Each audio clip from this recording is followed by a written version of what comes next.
Comment réaliser un nail art Spiderman en 4 étapes? Je suis prothésiste ongulaire depuis 5 ans et je vous montre tout ça. Vous allez avoir besoin d'un rouge, d'un noir, d'un pinceau liner et du blanc. Comment je me suis retrouvée à faire plusieurs fois un nail art Spiderman? J'ai tout simplement une de mes clientes favorites qui, je ne sais pas pourquoi, elle est vraiment attachée à Spiderman alors que je lui ai demandé. Elle m'a dit qu'elle n'est même pas fan du personnage mais elle aime vraiment le design. Donc je vous explique, c'est la 4e fois que je lui fais un Spiderman. Donc je me suis dit que j'allais vous montrer parce que c'est vraiment simple.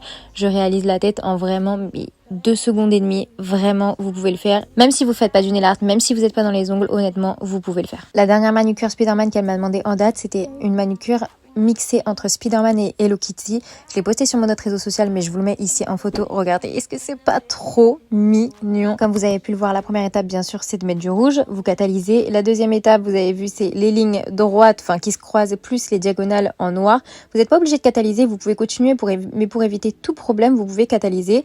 Et ensuite on arrive et là vous avez vu, j'ai fait les yeux, donc on peut le mettre dans la 3e étape, on va dire, avec les on va dire les arcs de cercle pour faire la toile d'araignée.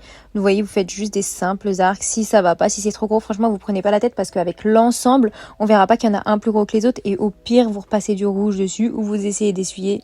Ça peut le faire aussi. Honnêtement, j'ai fait le tuto devant une autre de mes clientes parce qu'elle attendait que son mec vienne la récupérer et elle a regardé et elle-même elle a dit franchement je fais pas les ongles, je dessine pas mais j'avoue c'est simple. Parce qu'honnêtement les nail art en général quand on les voit on a l'impression que c'est super dur à faire mais parce que vous regardez en globalité le nail art. Mais les prothésistes ongulaires, faut que vous mettiez dans la tête, ou les filles qui font ça juste comme ça par plaisir, en fait, oubliez le dessin, mais voyez plutôt les formes géométriques. Et moi, c'est vraiment comme ça que je m'aide. Et en fin de compte, Spiderman, c'est quoi? C'est un rouge de base.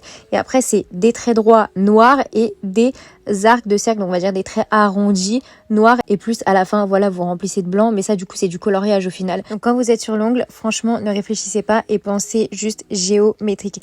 Et à la fin, vous reculez et vous regardez en globalité ce que vous avez fait. Et regardez comment c'est magnifique.